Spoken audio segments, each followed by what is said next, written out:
दोस्तों, एक बार की बात है। एक गांव में एक साधु रहते थे जो कि एक पेड़ के नीचे बैठ के निरंतर भगवान की तपस्या करते रहते थे, भगवान को याद करते रहते थे और वे साधु भगवान पे अखंड भरोसा करते थे।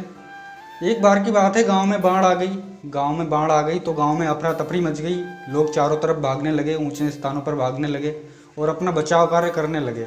लोगों ने देखा कि साधु जी अभी भी पेड़ के नीचे बैठे तपस्या कर रहे हैं, तो लोग साधु जी के पास गए और उन्होंने कहा कि साधु जी, बाढ़ आ गई है गांव में, चलिए इस स्थान को छोड़ दीजिए और किसी ऊंचे स्थान पे चलिए। साधु जी ने कहा, नहीं, मुझे तो मेरा भगवान बचाएगा। और साधु जी तपस्या में लीन बैठे रहे। गांव में पानी बढ़ने लगा और पानी धीरे धीरे साधु जी की कमर तक पहुंच गया। थोड़ी देर में एक नाव वहां से गुजरी और मल्लाह ने साधु जी से कहा कि साधु जी, आइए मेरी नाव में बैठ जाइए, पानी गांव में बढ़ रहा है। साधु जी बोले, नहीं, मुझे तुम्हारी मदद की आवश्यकता नहीं, मुझे तो मेरा भगवान बचाएगा।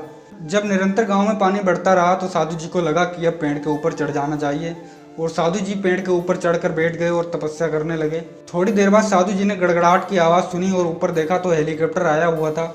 हेलीकॉप्टर वाले ने नीचे रस्सी फेंकी और साधु जी से कहा कि इस रस्सी को पकड़कर ऊपर आ जाइए, लेकिन साधु जी ने मना कर दिया और बोले, मुझे तो मेरा भगवान बचाएगा।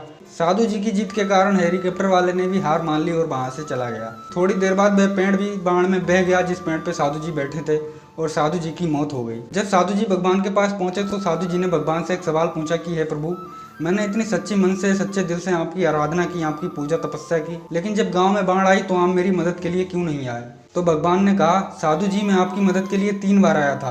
पहला गांव वाले लोगों के रूप में, लेकिन आपने मेरी बात नहीं मानी। दूसरा नाव वाले मल्लाह के रूप में, लेकिन फिर भी आपने मेरी बात नहीं मानी। और तीसरा मैं हेलीकॉप्टर वाले के रूप में आपकी मदद करने आया था, लेकिन आपने मेरी बात नहीं मानी। दोस्तों, मुसीबत में किसी भी रूप में भगवान हमारी मदद करने आ सकते हैं। वीडियो पसंद आई तो वीडियो को लाइक, शेयर और चैनल को सब्सक्राइब करें।